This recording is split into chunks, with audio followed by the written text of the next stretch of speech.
Hello, and welcome to another episode of the Pageant Buzz podcast. You are here with your hosts, Rebecca and Kristen, and we have Mrs. America here today, Regina Stock. Welcome to the show. Hi, I'm very excited to be here. I'm so excited to have you here. I was there in Vegas when you got crowned, so excited to see it. And now we're getting to talk to you live on the pod. I can't wait. We have so many questions. Well, and I know we have a video going right now, but in case somebody doesn't see the video, I need you all to know that Mrs. America has shown up, crown, sash, feathers, the pageant swoop, full glam. She looks phenomenal. Rebecca and I are like, oh man, Yeah, what? I look like a windblown hot mess straight out of truly the windblown plains in Oklahoma. Thank you. Thank you. I wanted to wear something festive for Valentine's Day today. You look amazing. Thank you. Yes, I love it. Well, why don't we just I want to know kind of just your pageant journey. Where did you start? How did you get involved? And then kind of how that led to where you are now. Okay, so I first did a pageant when I was like 18 or 19 years old. It was the local Miss Permian Basin pageant. And I always tell people pageants are one of those things when you do your first one, either you love it or you hate it. And I loved it. I was obsessed with the glam, with being on stage. And so for about 4 or 5 years, I would win the little local titles here, and then I would go compete at Miss Texas USA. And then whenever I had my son, I stopped because at that time you couldn't have kids and you couldn't be married to compete in the USA system. And so that's when I stepped away from pageantry altogether. And then, like 3 years ago, my best friend told me about the Mrs. America system. She's like, hey, this is for married women. This is for moms. You would be perfect. And I was just like, oh, okay. And I considered it for 3 years. And then last year, I like paid my entry fee. And I was like, okay, well, now I have to do it. I can't back out. And it was my first year with the system. And I came back because I was a totally different person from who I was back when I competed as an 18-year-old. I had kids now, I'm married, totally different person. And so I came back to help find myself outside of being a mom and outside of being a wife. And I expected this to be a year of just learning the system. And that's obviously not what happened. But and now I'm here. Instead, you won Mrs. Texas, one of the most competitive states, on your first try, won Mrs. America, second Mrs. pageant you'd ever done, top six at Mrs. World. I mean, what a journey you've had over the past few months. Not to mention battling cancer, having a major surgery, a million other things on top of it. So I bet it's been a bit of a whirlwind. Absolutely. Yeah. This year has been nothing like I expected it to be. It's been one of the best of my life and also one of the worst. It's been an entire roller coaster. So let's back it up to Mrs. Texas. So I am also a Christ Queen from the Tracy Christ organization. So I know a lot about how she runs her organization and how amazing her pageant is.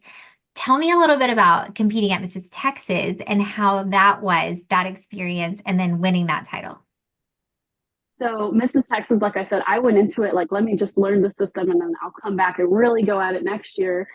And I think what that did is it took all the pressure off of me. And I was like, let me just shoot for like top 15. And from there, we'll see what happens. And so that took, like I said, took a lot of the pressure off of me. And then for the first time ever, I hired a pageant coach and I worked with Brooklyn because I had followed her journey whenever I first learned about the system. And so she helped me, kind of taught me the ins and outs about interview because every system's different.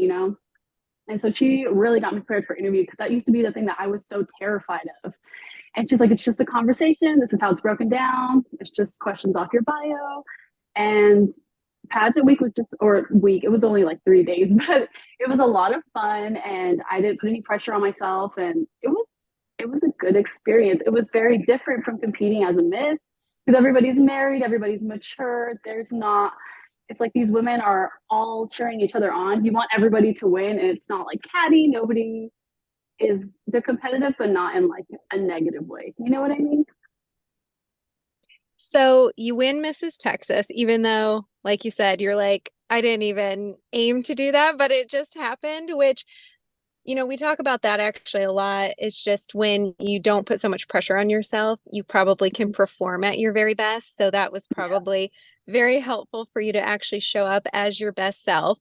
But then you actually went on to win Mrs. America. So what was the mindset from Texas to America? Were you doing the same thing, like, oh, I'm just gonna have fun, or what happened with that?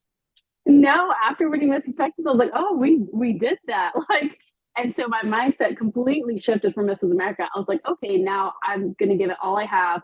I want to win this. And the biggest change was once you win Mrs. Texas, our official sponsor was Austin Williams, who was a former Mrs. Texas and a former Mrs. America. And so that was my first time working with her. And she won't admit it, but she is the reason I won Mrs. America. Her coaching doesn't revolve around pageantry. It revolves more around life coaching. And it was more like therapeutic for me. So when I first went into Mrs. Texas, my platform was postpartum depression and finding myself outside of being a mother. And, working with Austin, I realized that wow, that's something that I'm passionate about. That's not what it was for me. I was passionate about it, but I'm like, there's something more. That's not it. And working with her, like we went through my past and I had a very abusive and a very traumatic childhood. And Austin's the first person ever to have called me out and told me that I was masking. We went through boot camp and we do all these interviews with all these different people. And the feedback I kept getting was, we need more depth. They're like, you're there, you're almost there, but we need some depth to you. And I'm like, I don't know what else they want from me. I was like, I'm giving you everything. And Austin was like, you have a mask on. She's like, you're smiling, you have on a pretty face. She's like, but there's so much more going on behind there. And through everything, we figured out that I was masking. I was showing people what I thought they wanted to see. So I was being the pageant girl that I thought people wanted, what I thought a pageant girl should be. Because in my past, I was expected to deal with chaos at home and go out into the world and act like everything is fine. And so I carried that into my adult life. And that's when my platform changed and it became unmask and live full so you can leave empty. And so that was just life changing for me, not even just like with pageants, but my mindset on life. It changed like my relationships for the better. It just made me a better person. And so we were working like 3 times a week together, like the month leading up to Mrs. America. And I was working out twice a day and I was just focused solely on that, totally different from my approach to Mrs. Texas. But switching that platform to something that I was passionate about, to switching it to something that I live my life by, that's what made the difference. I went into Mrs. America for the first time in my life, confident with who I was, knowing what my purpose was, and for the first time, loving myself and being okay taking up space as a woman I am. And so it was just life changing for me. Well, I can verify that Austin is a life-changing person. When she talks to you and has those conversations with you, she just sees something different that we don't see in ourselves so many times. So I love hearing that story and how inspiring that is, that it is okay, first of all, to change your platform. And it is Yeah. okay to do that after you win your state title for nationals. That's fine. Because when you're finding that thing that you're really called to be doing and called to talk about, then you need to pursue it. And you shouldn't have those second thoughts about that. I get asked a lot, like, can I change my platform? I've been doing this for so long. Yes, you can. It's so much easier when it's something you're passionate about because then you can talk about it all day left and right. Hmm. And it's not trying because it just like exudes from you, right? Okay, so you're going into Mrs. America and bound and determined that you are going to show up your best self so that if you're what they're looking for that year, they're definitely going to pick you. How was all week? I know it's exhausting. I know it's a long 10 days. I need to know like ins and outs and if you have any tea, like what happened while you were there. I was very lucky. I had an amazing roommate. So Mrs. New York, Chloe Rosin was my roommate, and we got along so well. So that definitely helped my experience. And she's like a social media girl, and I know nothing about that. Let me tell you guys, she taught me so much that we can help me on that aspect of it. But for Mrs. America, we had a lot more downtime than we did during Mrs. World Week, just because there's 3 pageants happening at the same time. So it's a lot of rehearsals. But I just like enjoyed every minute of it and I was soaking it all in. It was a lot of fun. And I can't say that I really have any tea or anything. I was too busy soaking it all up, learning my angles with my roommate. There was like one point the night before interview, we were just trying to unwind because the interview was the next day. We're like, okay, we've been having all this fun. Competition starts tomorrow. And we were scrolling through the channels trying to find The Office because we're both big Office fanatics. And I remember when we finally found it, we both screamed all excited. And we watched The Office and we went to bed that night. Well, But we it was, also love The Office, and Kristen's boss is actually named Mike, and she calls him Michael. And so every time she talks about Michael, I just picture Michael Scott. So I don't even know what her actual boss looks like, but I picture him to be Michael Scott in my brain. Yeah, and I say it the way Dwight says it too, like, my God. And I guess never to him, by the way. This is like between Rebecca and I. I do not say that like to him, but no, I'm like, Michael, whenever I talk to him or talk about him to Rebecca. Okay, so you get up, you go to interview, But can we and you, like just really quick back up before we get to interview? Can we talk a little bit about your wardrobe throughout Mrs. America week? And what was your favorite thing that you wore outside of competition wardrobe? let me think about that. I haven't really looked back at my pictures. So I had no idea how high fashion pageant week would be. I was just like, I was here in my Sheen clothes, and I'm like, oh my goodness, these girls look phenomenal. I'm trying to think what my favorite thing was. I wore, I think it's a gown I wore for dignitary dinner. It was like that maroon and nude with that little cape thing on it. It's actually Austin's gown, but the gown I was going to originally wear, the zipper like tore, there was a tear or something in it. And one of the girls that was next door to me, it was the Miss Oklahoma. She's like, hey, I have one of Austin's gowns. Let me just talk to her. And she's like, yeah, you can use it. And that ended up being my favorite gown I wore all week long. Oh, wow. Well, that is one of the powers of having great sister queens is people that are like, hey, you can borrow this. And that's like one of the best parts about a sisterhood for sure. Yes, yes, for sure. can Yeah, you so I tried to up my describe, game a little bit for Mrs. World after Mrs. oh, and America. we are going to ask about that too. Um, can you describe your interview outfit and kind of how you chose it? I feel like it can be either a really fun experience or it can be very, very stressful. Rebecca's Yeah. smiling because I'm doing it right now.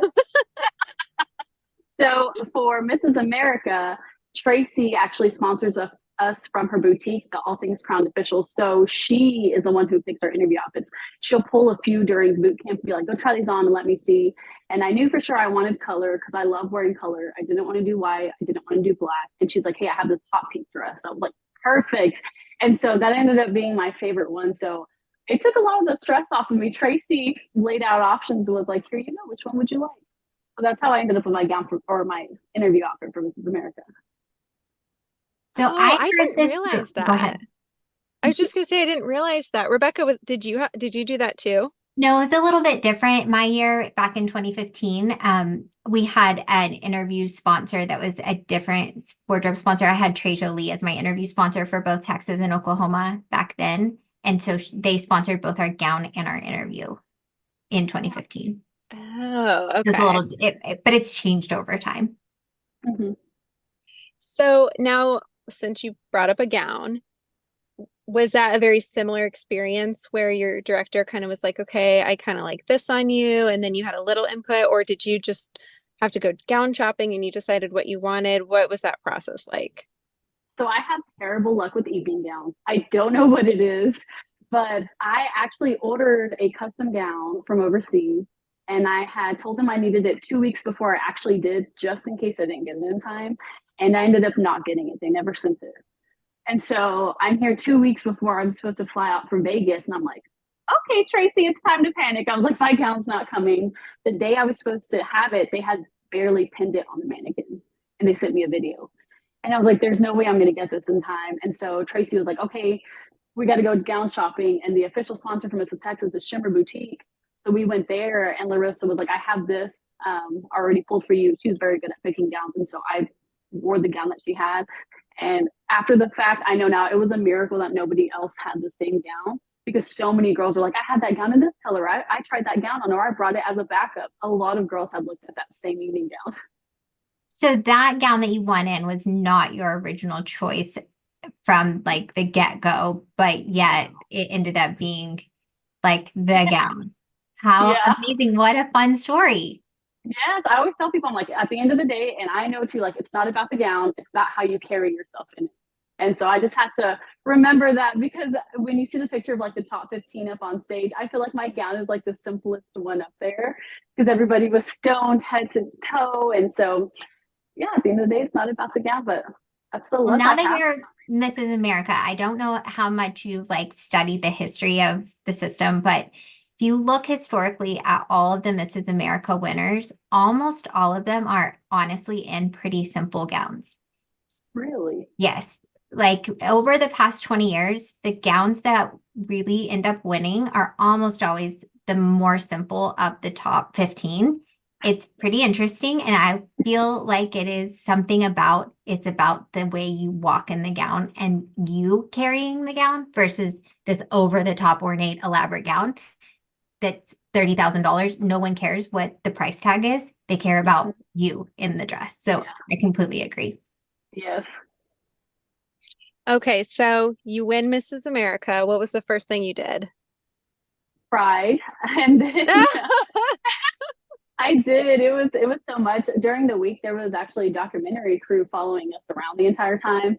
And so after I had won and I was on stage, it was such a beautiful moment. Once I went back and watched the video, my roommate is up on the risers behind me, and when they called my name, she's just jumping up and down and cheering. And like afterwards we had like the cameras in our faces. It was a lot.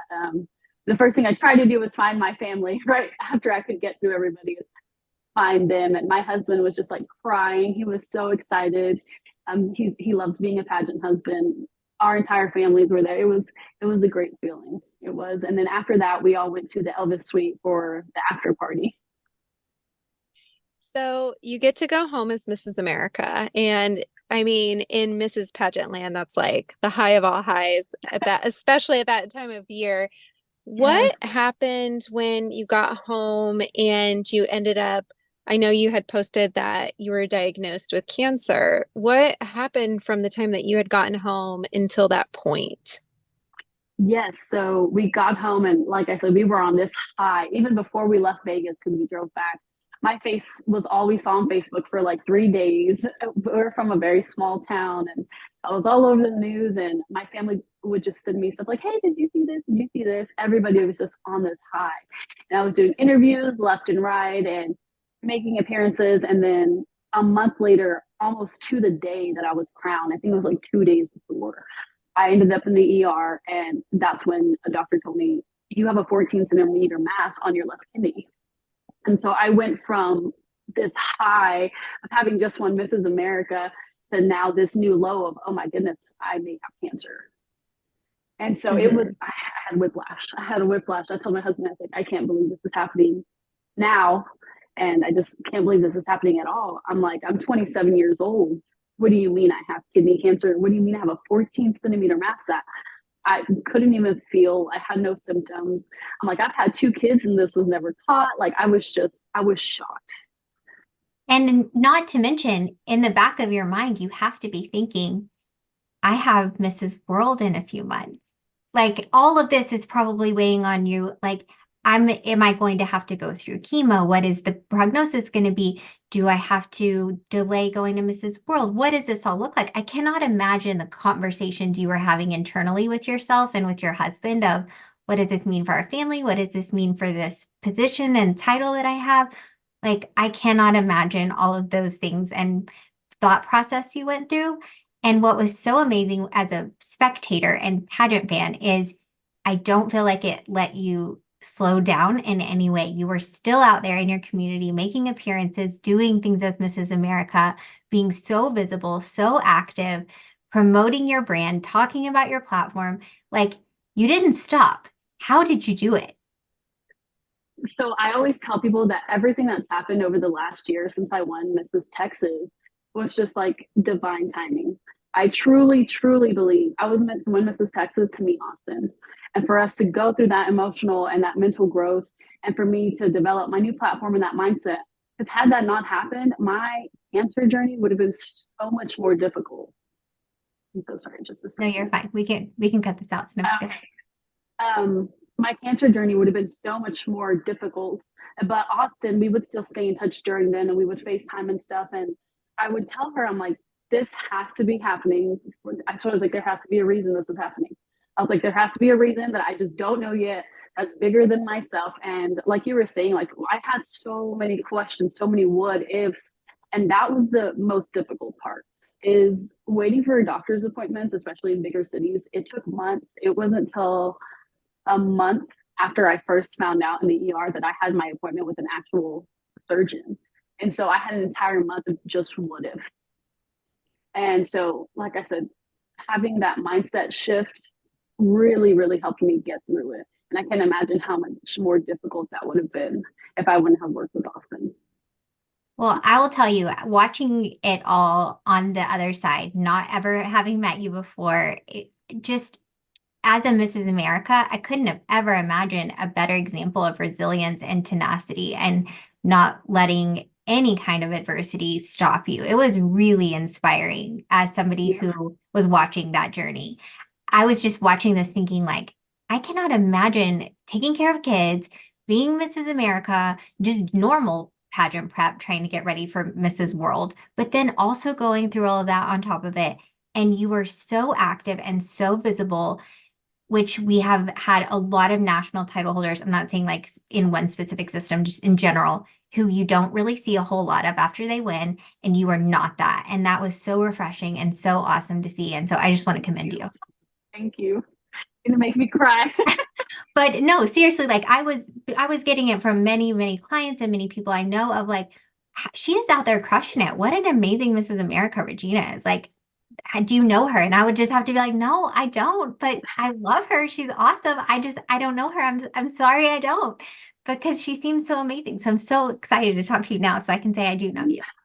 Thank you. Thank you. Yeah, it was one of those things where I was like, okay, I can either sit here for a month until my next doctor's appointment and be miserable and just wallow in pity, or I can just keep doing what I'm doing. And I told my husband, I said, I don't care if I have to wear flats. I said, I'm going to be at Mrs. World. I said, as soon as I get in with that surgeon, I said, we're gonna get the ball rolling. And I was calling the hospital. My husband was, my mother-in-law, my aunt. They were like, hey, we got to get this girl in. Like, come on, this is Mrs. America. They were on it. But I remember for my appointment when I met my surgeon, he was like, okay, he's like, well, we can just have surgery. We can get this taken out. He was telling me since it's so big, he's like, we can't do robotic surgery. He said, so this will have to be an open surgery. He's like, normally that means your recovery is a bit rougher. And I was like, that's fine. I said, I have to be at Mrs. World in January. I said, I'm Mrs. America. How long does surgery take and how long is recovery? And I told him, I said, because at the end of the day, like, I'm not going to be stubborn. If I can't make it and I know I can't make it there, I wanted to give California, Mrs. California, enough time to prepare because it's a marathon. It's a lot of prep. And I don't want to be selfish and hold out till last minute. And he was like, well, he's like, you're going to have a really big scar across your stomach. And I said, we wear one piece swimsuits. That is fine. I said, I just need to know if I can be there. And he's like, well, he's like, we're normally booked out 2 months in advance for surgery. And that would have put my surgery in December. And so my heart kind of dropped. I was like, okay. And he's like, in your recovery, he's like, you can't live more than a gallon of milk for 6 weeks after surgery. And he was like, let me sit down at the end of the day. Let me look at my books and see what I've got. And before the end of the day, he had me booked for November 1st, which put my 6 weeks like halfway through December, cleared 1 month before Mrs. World. I was like, okay, we're going to do this. Wow. Definitely divine timing of like Absolutely. all the pieces falling into place. They did. And you just talking about even that I mean, like, because I'm sitting here thinking, like, oh, I'm not going to give Mrs. California any time. I'm going to wait and see if I go. Like, that's so selfless of you and sweet of you to, like, think of it in that way and say, like, no, I'm not going to be selfish. That is really, really sweet and a really sweet story. Thank you. Yeah, Shelby is a Chris girl as well. So we did boot camp together. And that's when I really got to know her. And so I know she would have loved to have been there. And so I was like, I got to make sure I make it fair to the both of us. Okay, so you had the surgery, you get through, you are cleared to go to Mrs. World. you go to Mrs. World. What was that experience like compared to or not compared to Mrs. America? Was it different? Was it similar? You said the schedule was different, but what else? Yeah, so it was different. So we had a lot more rehearsals. I think we started out with like 3 rehearsals a day since we were the only pageant. The women were incredible, and getting to hear everybody's languages and accents was amazing, and to hear all their stories. It was very different for me because for Mrs. America, I was like, live full, take up space, be yourself. And this time I went into it with, I am so grateful to be here. And I was just soaking in every minute of it, every minute of everything, and just not taking anything for granted. So it was a different mind shift for me, but my platform just was, it's like I was like, let's live full and leave empty. And the universe was like, let's put that to the test. Let's see if you're actually doing that. And so it was very different for me. I was very emotional the whole week. I really was. I don't know if it's on video if you can see it, but whenever I was called for the top six, I was standing up there and the hosts were kind of talking. I was just like fighting back tears. That I like eventually go and wipe my eyes because I was like, everything that's happened the last few months has led to this moment right here. I, yeah, I mean, I just got chills just now when you were talking about it because it reminded me of when, you were walking across stage and, you're talking about how you were grateful to be there, but you were just down a kidney, basically. And it was just like I mean, but it was so well said. I'm sure that was how you had written it. And I was like, man, like she did it. Like she's there.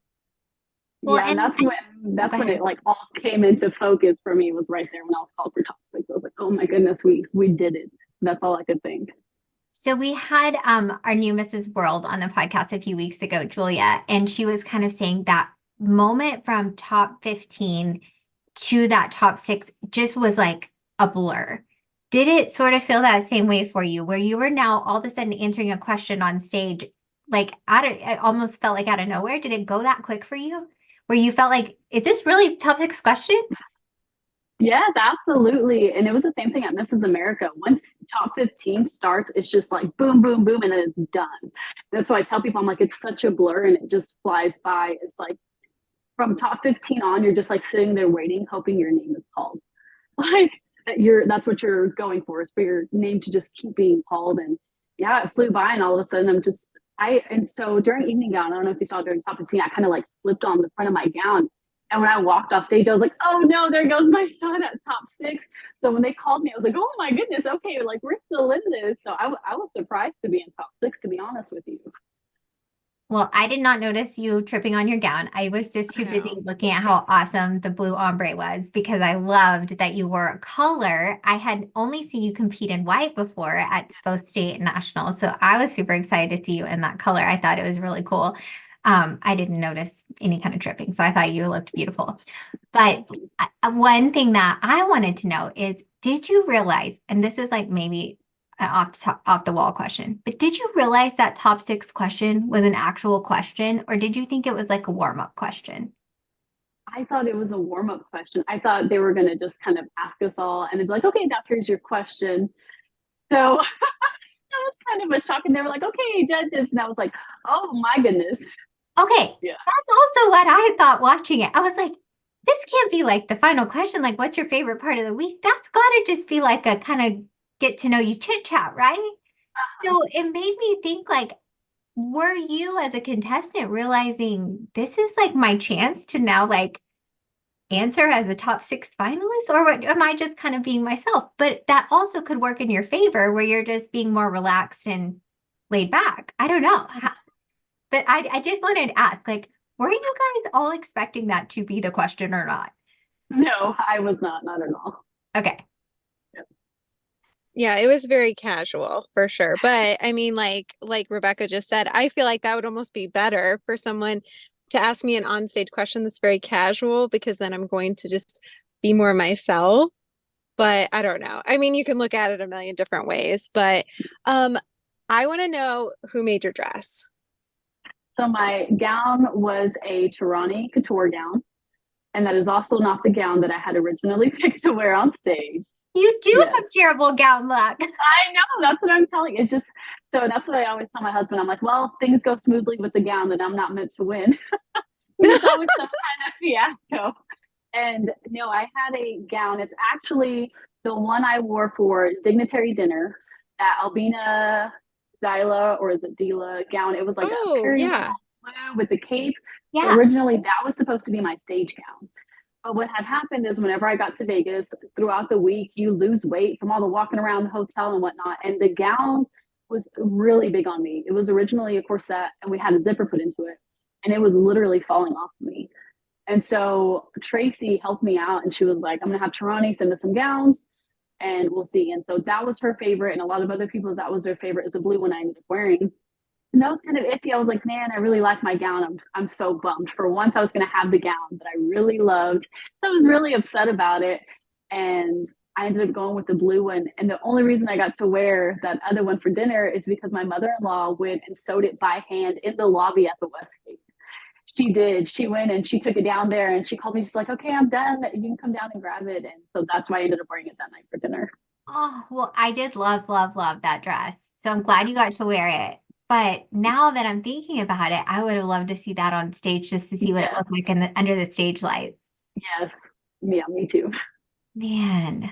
Well, maybe whenever you give up your crown, which is still a long, long, long, long ways away, you can finally have your dream moment of wearing your actual dress you intended to wear I on know. stage. Yes, yes. Hopefully, fingers crossed. Is there a date yet for Mrs. America? Not that I've heard of. I'm assuming it's Okay. sometime in August again, but I don't know about an actual date yet. Well, let's not rush your giving up the title anytime soon because I'm I'm not sure ready. yeah, you got a lot planned, I bet. Let's hear a little bit about some of your plans for 2024. What's on your calendar? Yes. So originally, after I won Mrs. America, I was hoping to have my business open before the end of the year. And I feel like the beginning of my reign and my business journey were hijacked by my cancer journey. So I feel like after everything's calmed down since Mrs. World, I'm just now starting. And so I'm a paramedical tattoo artist. So I camouflage scars and stretch marks. And then eventually I'll be able to reconstruct areolas. And so my cancer journey has also just like brought me closer to this business. Originally, I got into it because it's something that can help other people feel good about themselves. But now I have a scar, like 8 to 9 inch scar across my abdomen, that I'll be able to camouflage once it's healed enough. And it's called InkRx Paramedical Tattoo Company.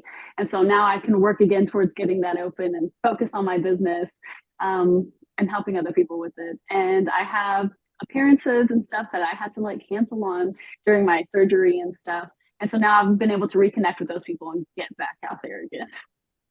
Is there one dream appearance or goal that you really want to accomplish? I don't think there's like one in particular. Now that I'm able to do my inspirational speaking and just like my life story is able to help in that, I just want to be able to get out there and speak to as many people as I can and tell my story. And I have one coming up next month. It's called the She Can Women's Conference. And so I'm super excited to get back out. That'll be my first time speaking since my surgery, or after my surgery. So I'm very excited for that. Really cool.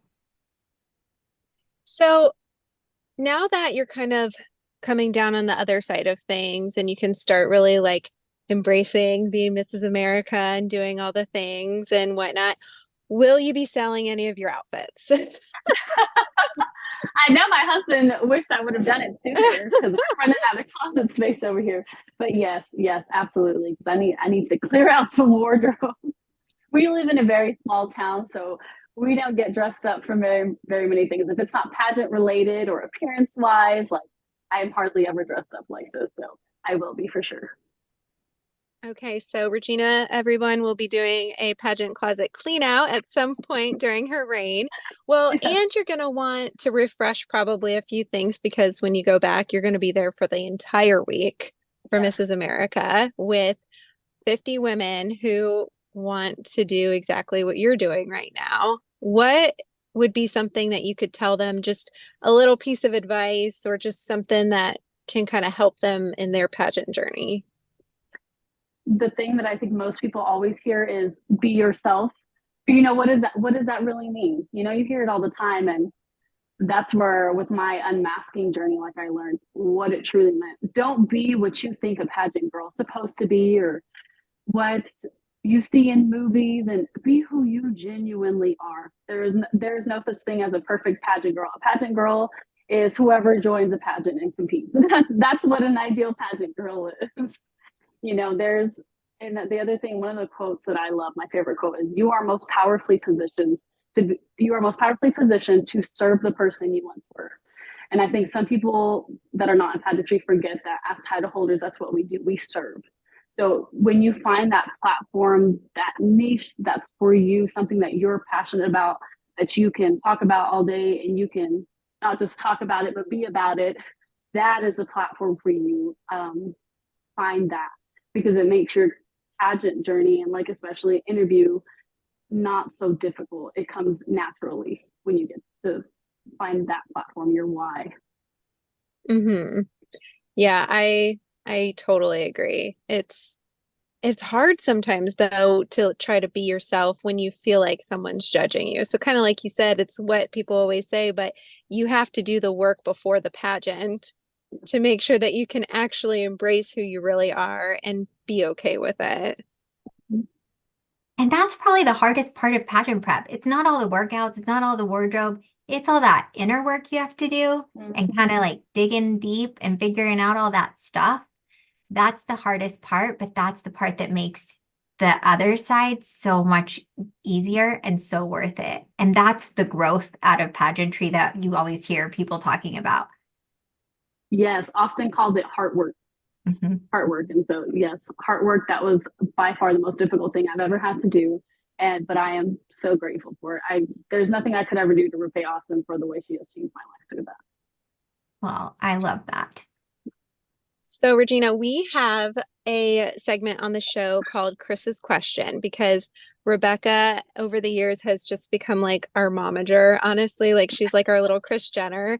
She has a wig and sunglasses, does an impression. If you ever get the chance to see it, take her up on it because it's wild and kind of scary. But our segment is our Chris's Question, where she kind of gives a practice interview question. Normally I have to answer and then she tells me if I either did good or bad. But since you're here, I I get would that. No, like for you to answer Chris's question if you're up for it. yes, absolutely. Okay, so you represent Texas and America, but if you had to represent a different state or a different country, now that you've met so many different women, what state or country would you want to represent and why? Ooh, that's hard because I am born and raised here. I am Texan all day. There's countries I would like to visit, but to be honest with you, I would stick with this country. I don't feel like I could do another country justice because I haven't experienced enough of other cultures and other traditions and those countries to do them justice. And I would hate to be a disservice to them and not represent them well. I applaud that answer. I think that was an excellent answer. You're doing amazing, sweetie. Yeah. Oh my gosh. Well, that's not what I would have said, but I really liked how you said it. I I want to was know going to what you're. actually say, well, I was actually going to say another state, but now I'm sitting here thinking like, man, that might be kind of genius to not like put any attention on another state. I'm probably thinking way too much into it. I feel like you answered it like the way you probably are like supposed to answer it. And I'm sitting here like, well, heck, I'd be from Tennessee and I'd go live in Dolly Parton's basement. And you might get arrested for stalking. Oh, Yeah, probably, probably. definitely would happen. But that's so that was like my thought process with it. But you answered it very well. I like the way you answered Thank Well, you. that's why she's Mrs. America and we're not. well, yeah, valid. Okay, I totally get that. Regina, where can our listeners follow your journey, your personal, your Mrs. America accounts, anywhere that you're posting stuff?